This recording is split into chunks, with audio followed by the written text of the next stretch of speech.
لله رب العالمين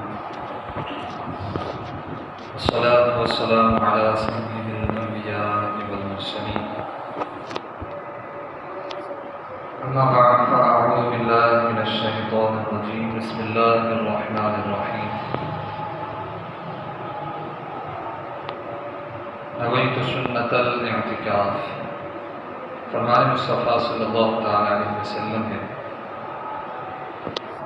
اے لوگوں، بے شک روز قیامت اس کی دہشتوں یعنی گھبراہٹوں اور حساب کتاب سے جلد نجات پانے والا وہ شخص ہوگا جس نے مجھ پر دنیا میں بکثرت درود پاک پڑھے ہوں گے۔ صلو علی الحبیب صلی اللہ تعالی علی محمد صلی اللہ تعالی علیہ وآلہ وصحبہ وبارک وسلم۔ اور شاعر نے کیا خوب کہا، آنکھوں کا تارا نام محمد، دل کا اجالا نام محمد، اور دولت جو چاہو دونوں جہاں کی، دولت جو چاہو دونوں جہاں کی، کر لو وظیفہ نام محمد، کر لو وظیفہ نام محمد۔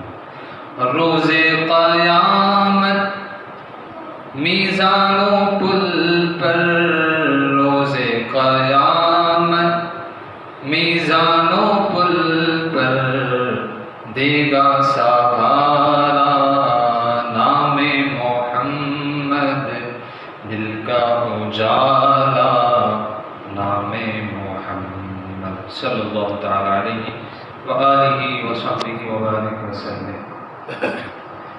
اللہ پاک قرآن مجید میں ارشاد فرماتا ہے، امن هو قانت آناء اللیل ساجدا وقائما یحذر الآخرة ویرجو رحمت ربه،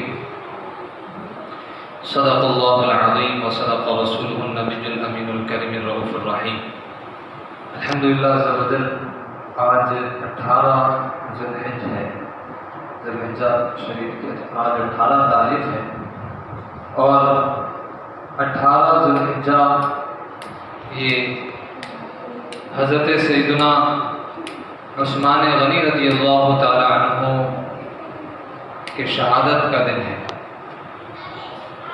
18 ذوالحجہ حضرت سیدنا عثمان غنی رضی اللہ تعالی عنہ کی شہادت کا دن ہے۔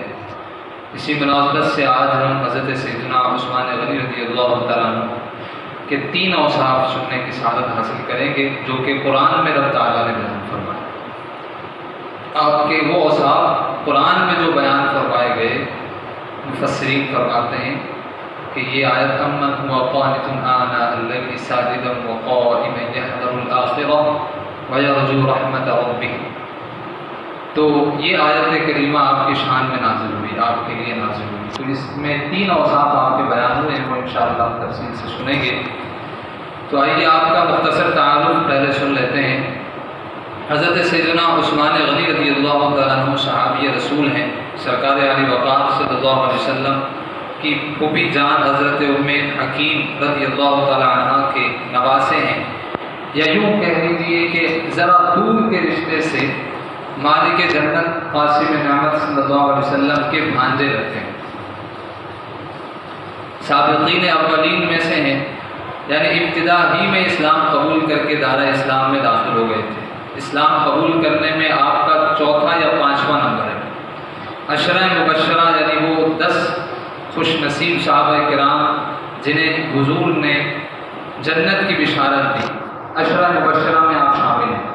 سرکار علی وقار صلی اللہ علیہ وسلم حضرت سیدنا عثمان غنی رضی اللہ تعالیٰ عنہ سے اتنی محبت فرماتے تھے کہ آپ نے ایک ایک کر کے 2 شہزادیاں حضرت سیدنا عثمان غنی رضی اللہ تعالیٰ عنہ کے نکاح میں دی۔ اسی سبب سے آپ کو ذوالنورین کہا جاتا ہے، یعنی 2 نور والے۔ اور اعلیٰ حضرت نے آپ کی شان میں اشعار لکھے کہ نور کی سرکار سے پایا دوشالہ نور کا، نور کی سرکار سے پایا دوشالہ نور کا، ہو مبارک تم کو ذوالنورین جوڑا نور کا۔ سبحان اللہ۔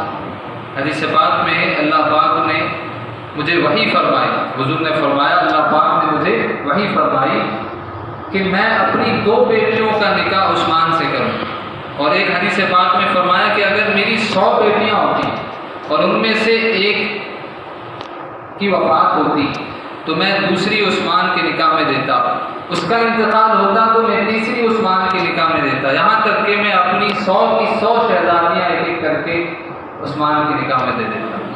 سبحان اللہ۔ مولا کائنات حضرت علی رضی اللہ تعالیٰ عنہ سے حضرت عثمان غنی رضی اللہ تعالیٰ عنہ کے متعلق سوال ہوا تو فرمایا عثمان وہ ہیں کہ انہیں فرشتے ذوالنورین کہتے ہیں۔ سبحان اللہ۔ رسول اللہ صلی اللہ علیہ وسلم کے داماد ہیں، پیارے آقا صلی اللہ علیہ وسلم نے انہیں جنت کی ضمانت دی ہے۔ شاعر کیا خوب فرماتے ہیں، نبی کے نور دو لے کر وہ ذوالنورین کہلائے، نبی کے نور دو لے کر وہ ذوالنورین کہلائے، انہیں حاصل ہوئی یوں قربت محبوب رحمانی، انہیں حاصل ہوئی یوں قربت محبوب رحمانی۔ اسلام کے دوسرے خلیفہ حضرت سیدنا عمر فاروق اعظم رضی اللہ تعالیٰ عنہ کی شہادت کے بعد مسلمانوں کی کثرت رائے سے حضرت عثمان غنی رضی اللہ تعالیٰ عنہ خلیفہ مقرر ہوئے۔ 12 سال تک آپ خلیفہ رہے۔ 18 ذوالحجہ 35 سنہ ہجری کو 40 دن بھوکے پیاسے رہ کر نہایت مظلومیت کے ساتھ آپ کو شہید کیا گیا۔ قرآن کریم میں کئی مقامات پر حضرت سیدنا عثمان غنی رضی اللہ تعالیٰ عنہ کی شان و عظمت کا بیان موجود ہے۔ تو بیان کی ابتدا میں ہم نے پارہ 23 سورہ زمر کی آیت نمبر 9 کا ایک حصہ سننے کی سعادت حاصل کی۔ وہ کون سا حصہ ہے؟ وہ یہ ہے، اللہ پاک فرماتا ہے امن هو قانت آناء اللیل ساجدا وقائما یحذر الآخرہ ویرجو رحمت ربہ، کیا وہ شخص جو سجدے اور قیام کی حالت میں رات کے اوقات فرما برداری میں گزارتا ہے، آخرت سے ڈرتا ہے اور اپنے رب کی رحمت سے امید لگا کر رکھتا ہے۔ اور یہ جو آیت کریمہ ہے قول کے مطابق یہ آیت کریمہ بھی مسلمانوں کے تیسرے خلیفہ امیر المؤمنین حضرت عثمان غنی رضی اللہ تعالیٰ عنہ کی شان میں نازل ہوئی، اور اس آیت میں آپ رضی اللہ تعالیٰ عنہ کی 3 صفات بیان ہوئی۔ پہلا وصف جو بیان ہوا وہ کیا ہے؟ راتوں کو عبادت کرنا، راتوں کو عبادت میں گزارنا، سجدے اور قیام میں گزارنا۔ امن هو قانت آناء اللیل ساجدا وقائما۔ تو حضرت سیدنا عثمان غنی رضی اللہ تعالیٰ عنہ رات کو بہت سجدے کرنے والے، نمازیں پڑھنے والے ہیں۔ مصنف ابن شیبہ میں روایت موجود ہے، مسلمانوں کے تیسرے خلیفہ حضرت سیدنا عثمان غنی رضی اللہ تعالیٰ عنہ کا یہ معمول تھا کہ آپ ہمیشہ نفل روزے رکھتے تھے اور رات کے ابتدائی حصے میں آرام فرما کر باقی رات عبادت میں گزارا کرتے تھے۔ یہ آپ کا معمول تھا۔ سبحان اللہ۔ آپ کی زوجہ محترمہ فرماتی ہیں کہ حضرت عثمان غنی رضی اللہ تعالیٰ عنہ ساری رات عبادت میں گزار دیا کرتے تھے، اور آپ کو تلاوت قرآن سے ایسی محبت تھی کہ ایک ہی رکعت میں پورے قرآن پاک کی تلاوت فرما دیا کرتے تھے۔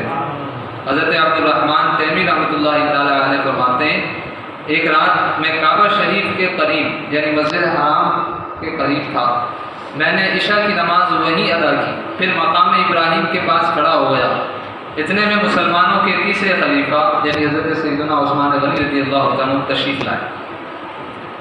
آپ نے سورہ فاتحہ سے قرآن کریم کی تلاوت شروع کی اور تلاوت کرتے گئے یہاں تک کہ پورا قرآن مکمل فرمایا۔ سبحان اللہ۔ میرے پیارے محترم اسلامی بھائیوں، ذرا غور فرمائیے کیسا ذوق عبادت ہے، کیسا ذوق تلاوت ہے۔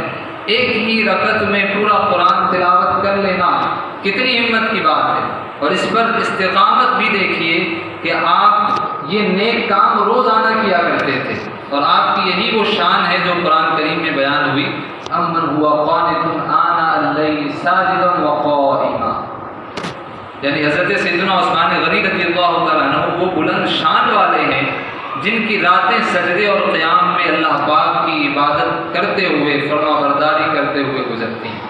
سبحان اللہ، کاش کہ ہمیں بھی یہ سعادت ملے اور ہم بھی راتوں کو عبادت کیا کریں، نماز عشاء باجماعت ادا کریں، پھر کوشش کر کے کچھ نہ کچھ نوافل پڑھ لیں، قرآن کریم کی کچھ تلاوت کر لیں، کچھ ذکر و اذکار کر لیں اور درود پاک پڑھ لیں۔ اللہ پاک توفیق بخشے تو رات کو اٹھ کر تہجد بھی ادا کریں، تہجد کے وقت استغفار کرنے کی اللہ میں توفیق عطا فرما دے کاش، اور اسی طرح سے نماز فجر بھی باجماعت ادا کریں، انشاءاللہ شب بیداری کا ثواب نصیب ہوگا۔ آئیے ترغیب کے لیے شب بیداری یعنی رات میں عبادت کرنے کے حوالے سے جو فضائل احادیث میں اللہ کے حبیب علیہ الصلوۃ والسلام نے بیان فرمایا ان میں سے کچھ فضائل سنتے ہیں۔ پیارے آقا صلی اللہ علیہ وسلم نے ارشاد فرمایا، اے لوگو سلام کو عام کرو، لوگوں کو کھانا کھلاؤ، اور جب لوگ سو رہے ہوں نماز پڑھو، تم سلامتی سے جنت میں داخل ہو جاؤ گے۔ اور جو شخص جہنم سے بچا کر جنت میں جو ہے وہ داخل کر دیا گیا، فمن زحزح عن النار، جو جہنم سے بچا لیا گیا، وادخل الجنہ، اور جنت میں داخل کر دیا گیا، فقد فاز، وہ کامیاب ہو گیا۔ کامیاب شخص وہ ہے، کامیاب شخص ہے۔ تو فرمایا کامیاب ہونا ہے تو اس پر عمل کر لو۔ کیا فرمایا؟ اے لوگوں سلام کو عام کرو، لوگوں کو کھانا کھلاؤ، اور جب لوگ سو رہے ہوں تو نماز پڑھو، تم سلامتی سے جنت میں داخل ہو جاؤ۔ سبحان اللہ۔ حدیث پاک میں میری امت کے زیادہ شرف والے لوگ اشراف امتی اہل القرآن و اصحاب اللیل، او کما قال علیہ السلام، فرمایا کہ میری امت کے سب سے زیادہ شرف والے لوگ اہل قرآن اور اصحاب اللیل یعنی رات کو عبادت کرنے والے ہیں۔ ایک حدیث پاک میں وہ 2 رکعتیں جنہیں بندہ رات کے درمیان میں ادا کرتا ہے، اس کے لیے دنیا اور جو کچھ دنیا ہے، جو کچھ دنیا کے اندر ہے، وہ سب سے بہتر ہے۔ اگر میں اپنی امت پر اسے مشکل خیال نہ کرتا تو ان پر فرض کر دیتا۔ حضور فرما رہے ہیں اگر میری امت پر یہ مشکل نہیں ہوتا تو میں ان پر یہ فرض کر دیتا، یہ 2 رکعتیں۔ اللہ اکبر کبیرہ۔ شب بیداری یعنی رات کو عبادت کرنے کی ایک اہم فضیلت یہ بھی ہے کہ یہ ہمارے پیارے آقا صلی اللہ علیہ وسلم کی سنت ہے۔ سب سے بڑی فضیلت تو یہی کہ حضور کی یہ سنت ہے۔ حضور جو ہے وہ شب بیداری فرمایا کرتے تھے۔ صحابی رسول حضرت ابو ہریرہ رضی اللہ تعالیٰ عنہ، اب دیکھیں کیسی شب بیداری فرماتے تھے، رات میں کیسی عبادت کیا کرتے تھے۔ حضرت ابو ہریرہ رضی اللہ تعالیٰ عنہ سے روایت ہے، اللہ کے آخری نبی صلی اللہ علیہ وسلم روزے رکھتے اور اتنی کثرت سے نمازیں پڑھا کرتے تھے کہ آپ کے مبارک پاؤں پر سوجن آ جاتی تھی۔ اللہ اکبر۔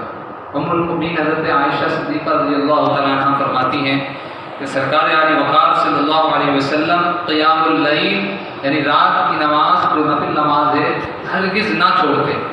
ام المؤمنین حضرت ام سلمہ رضی اللہ تعالیٰ عنہ کی روایت کے مطابق آپ صلی اللہ علیہ وسلم کا یہ معمول مبارک تھا کہ رات کو نماز ادا فرماتے، پھر جتنی دیر آپ نماز ادا کرتے اتنی ہی دیر آرام فرماتے، اور پھر اٹھتے اور جتنی دیر آرام کیا اتنی دیر نماز ادا فرماتے، اور پھر نماز پڑھنے کی مقدار آرام فرماتے۔ یوں ہی کرتے کرتے پوری رات آپ اس طرح سے آپ بسر ہوتے ہیں۔ سبحان اللہ۔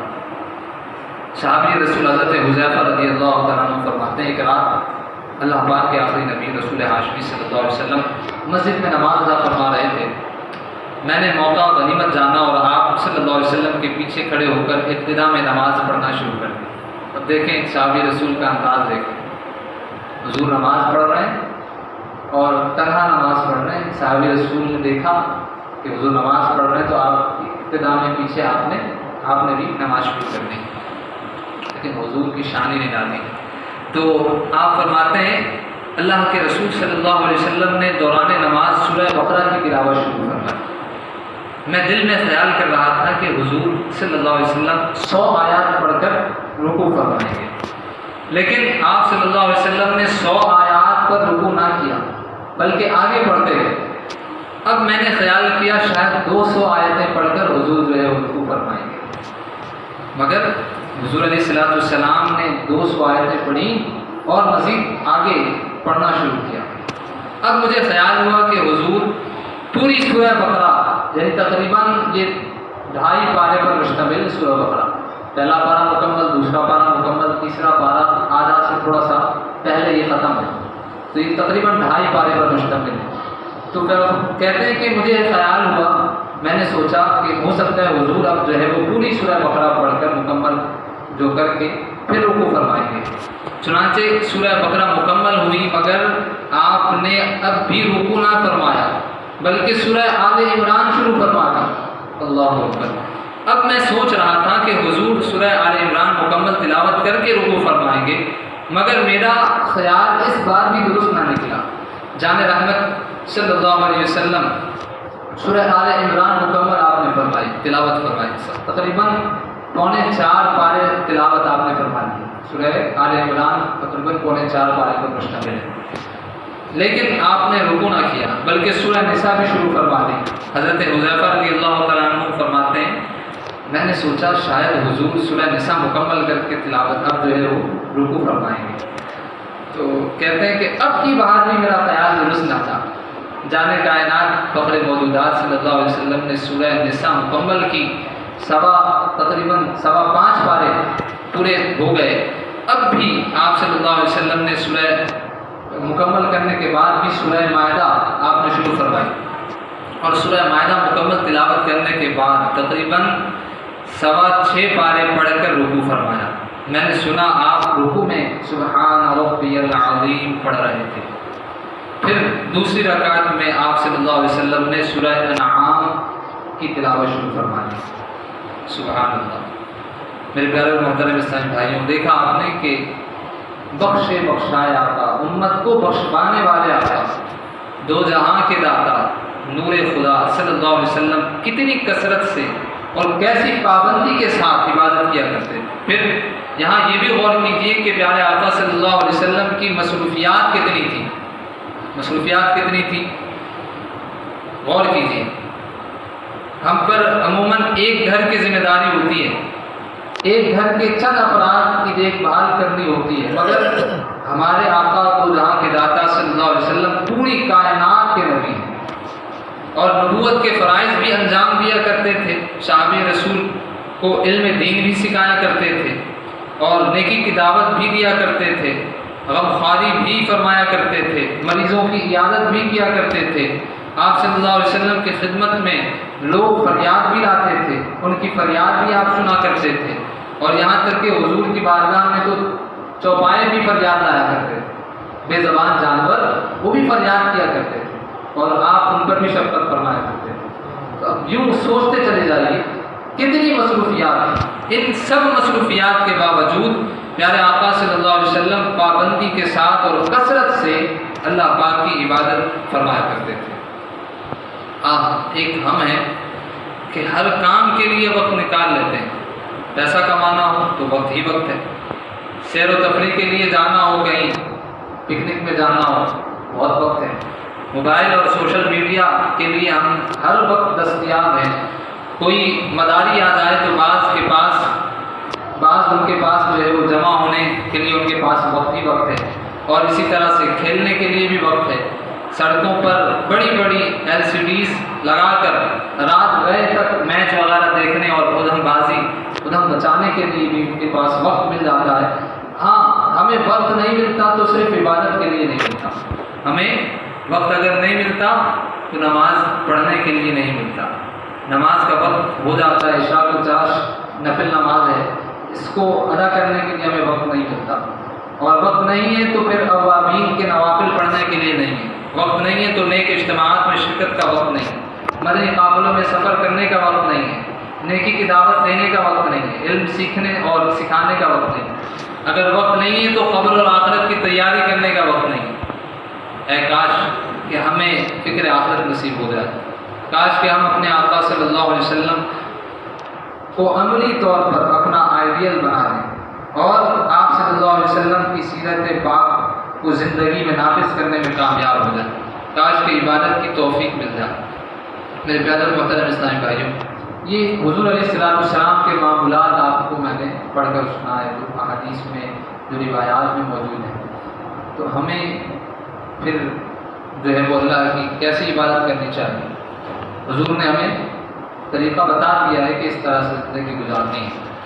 اچھا، اب حضرت سیدنا عثمان غنی رضی اللہ تعالیٰ عنہ کی شان میں 3 اوصاف آپ کی اس آیت میں بیان ہوئے نا۔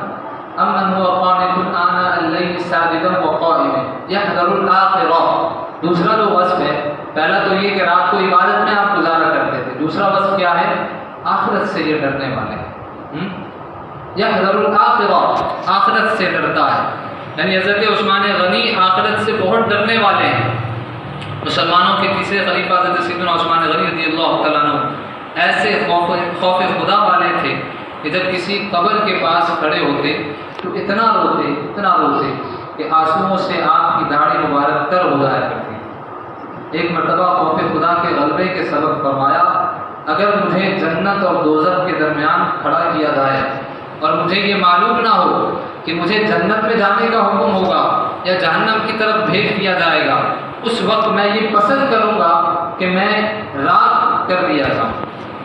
اللہ اکبر۔ میرے پیارے محترم اسلامی بھائیوں، غور فرمائیے، حضرت عثمان غنی قطعی جنتی ہیں، قطعی جنتی ہیں۔ حضور نے آپ کو جنت کی بشارت دے دی کہ آپ جنتی ہیں، لیکن خوف خدا کا عالم دیکھیں۔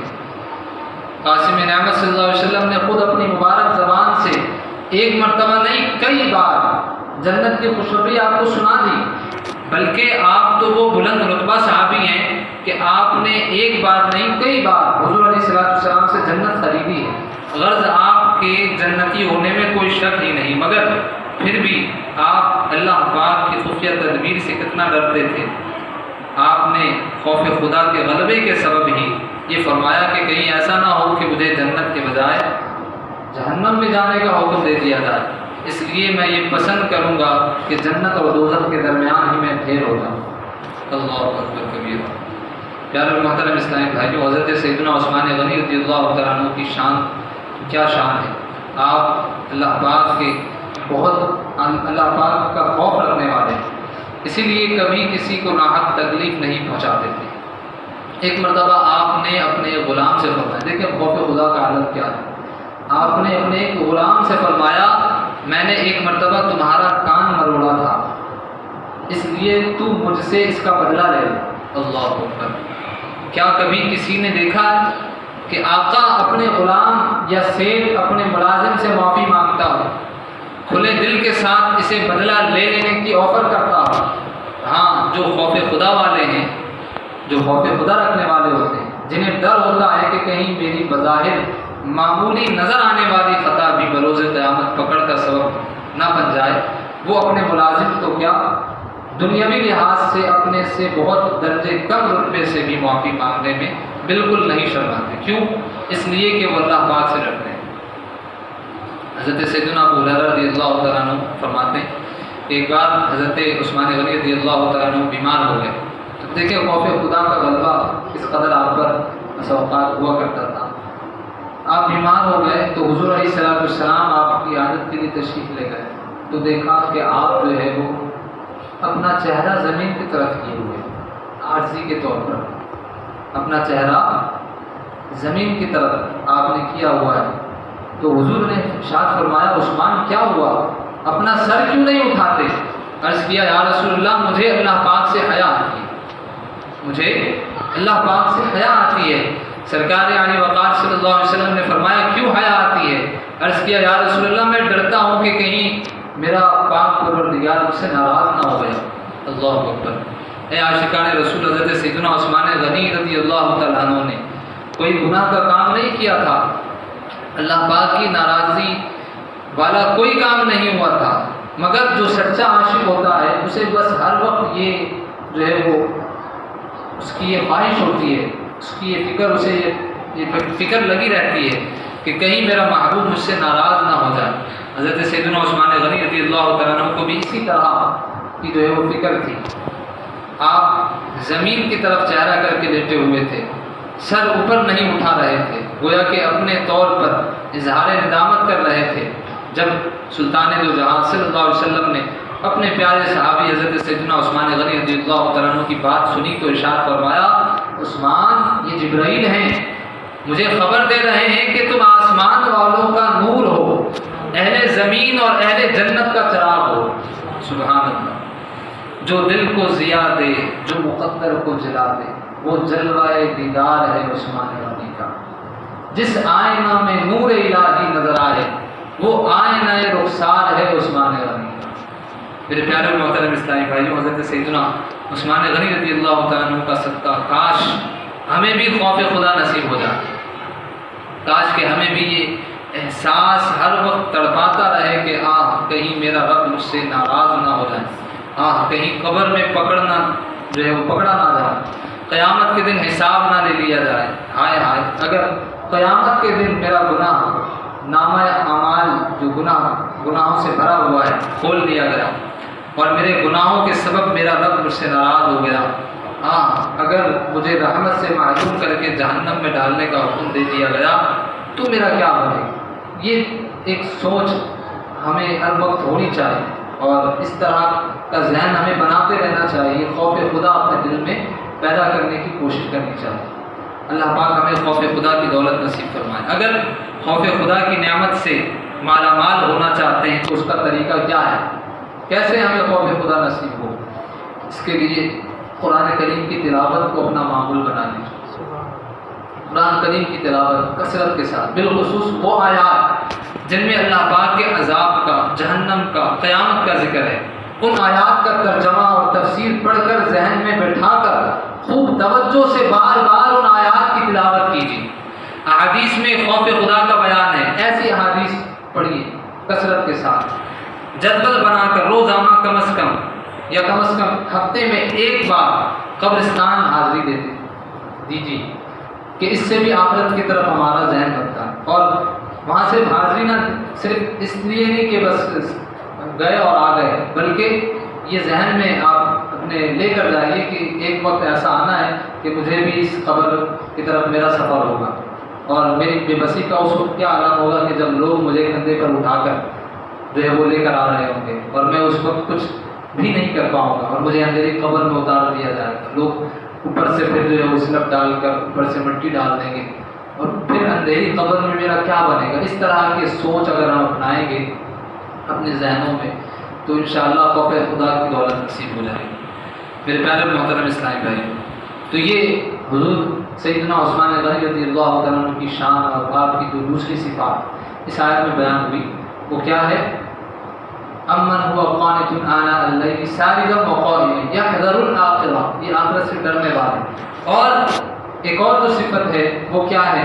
ویرجو رحمت ربی، اور اپنے رب کی رحمت کی امید لگا رکھتا ہے۔ خوف بھی ہے اور امید بھی ہے، مومن کی شان ہی یہی ہے، اس کا معاملہ خوف اور امید کے درمیان ہوتا ہے، نہ بہت زیادہ خوف غالب آ جائے کہ بندہ بالکل مایوس ہو جائے، اللہ کی رحمت سے ہی مایوس ہو جائے، تو یہ درست نہیں، یہ کافر لوگ ہی اس طرح کی مایوسی کرتے ہیں۔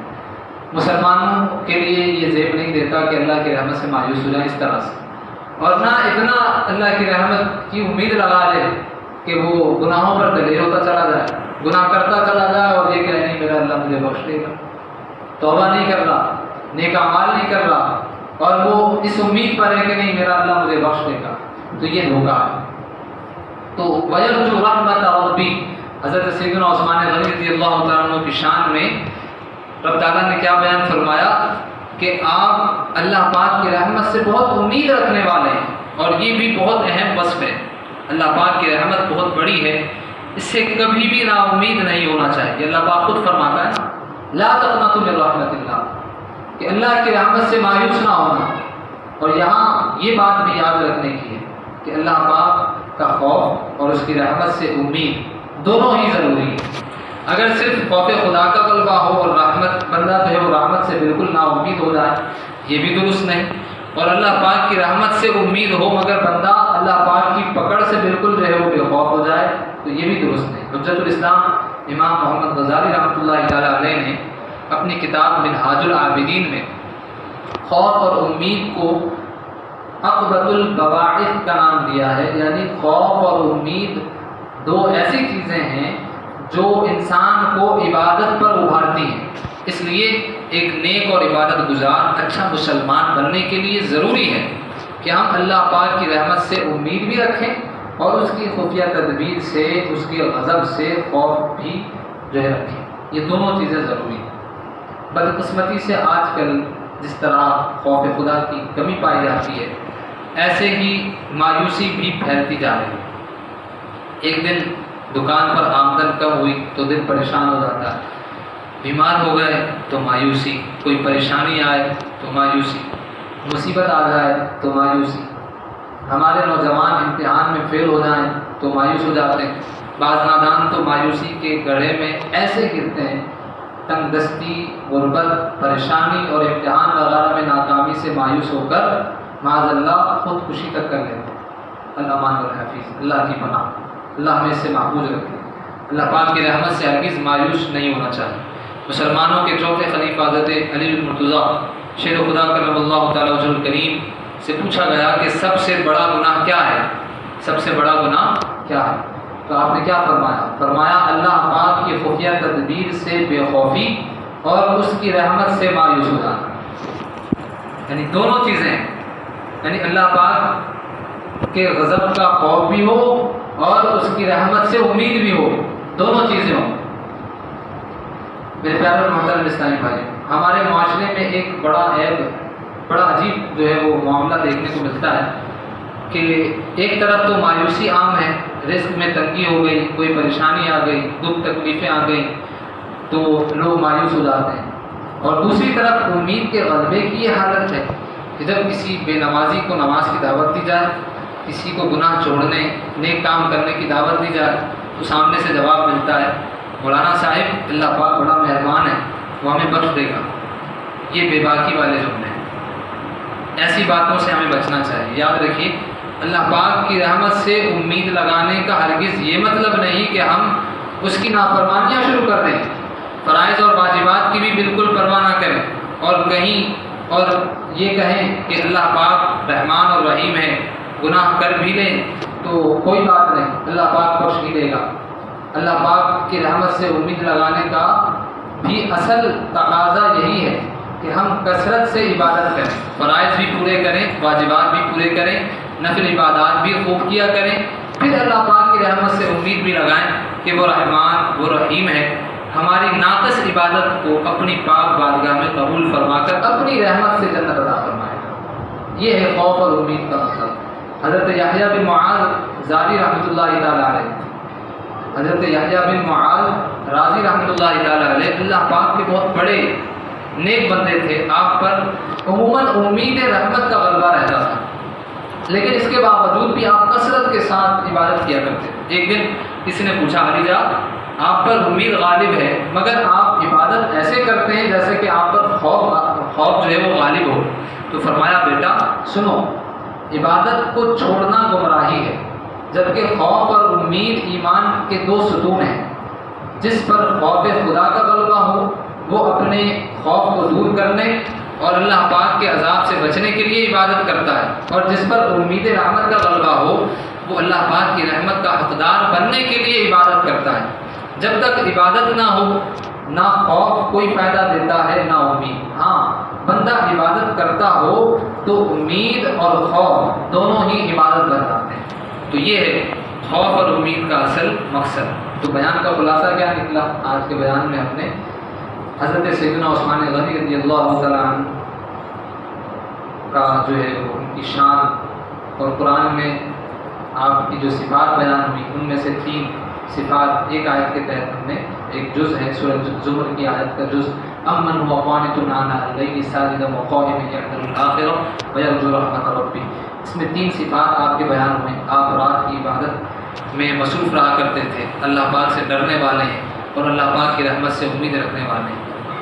تو حضرت سیدنا عثمان غنی رضی اللہ تعالیٰ عنہ کا صدقہ اللہ پاک ہمیں بھی یہ تینوں اوصاف اپنانے کی توفیق نصیب فرمائے، آمین بجاہ نبی الامین صلی اللہ علیہ وسلم۔ آئیے ایک مسئلہ سن لیتے ہیں، شرعی مسئلہ۔ مسئلہ یہ ہے کہ جلسے میں کم از کم ایک بار سبحان اللہ کہنے کی مقدار بیٹھنا واجب ہے. یعنی 2 سجدے ہیں نا، ایک رکعت میں کتنے سجدے کرتے ہیں؟ 2. تو 2 سجدوں کے درمیان جو بیٹھتے ہیں اس کو جلسہ کہتے ہیں. ٹھیک ہے، تو جلسے میں ایک بار سبحان اللہ کہنے کی مقدار بیٹھنا یہ واجب ہے. کیا ہے؟ واجب. 2 سجدوں کے درمیان بیٹھنے کو جلسہ کہتے ہیں. بہت سارے لوگوں کو یہ غلطی کرتے دیکھا جاتا ہے کہ جلد بازی میں جلسے میں پورا بیٹھتے نہیں، ایک سجدے سے اٹھے اور ابھی سیدھے جو ہے وہ بیٹھے بھی نہیں کہ دوسرے سجدے کی طرف چلے جاتے ہیں. تو اس طرح جلسہ پورا نہیں ہوتا، واجب چھوٹ جاتا ہے اور ایسا کرنے والا گناہگار ہوتا ہے. یاد رکھیے کہ جلسے میں سیدھا بیٹھنا اور کم از کم ایک بار سبحان اللہ کہنے کی مقدار ٹھہرنا واجب ہے. کیا ہے؟ واجب. اگر بھولے سے جلسہ پورا نہ کیا تو سجدہ صاحب واجب ہوگا، اور اگر جان بوجھ کر اس طرح سے کیا تو اب نماز کو دوبارہ سے ادا کرنا واجب الادا. اللہ پاک ہمیں نماز سیکھ کر درست مسئلہ سیکھنے اور درست انداز سے نماز پڑھنے کے عطا میں توفیق عطا فرمائے. آمین بجاہ نبی الامین. ایک وظیفہ بھی سن لیں. جو کوئی بعد نماز عشاء شب جمعہ یعنی جمعرات کی جو رات آتی ہے، جمعرات کا دن گزار کر جو رات آتی ہے، تو شب جمعہ جو شخص 140 بار یا معز جو پڑھے، مخلوق کی نظر میں اس کی عزت ہو اور حرمت اور ہیبت مخلوق کی نظر میں جو ہے وہ پڑھے گی انشاءاللہ. کتنی دفعہ؟ 140 دفعہ پڑھنا ہے. اللہ پاک سے دعا کرتے ہیں اللہ پاک ہمیں ان باتوں کو سمجھنے کی توفیق عطا فرمائے، عمل کرنے کی توفیق عطا فرمائے. آمین بجاہ نبی الامین و علیہ.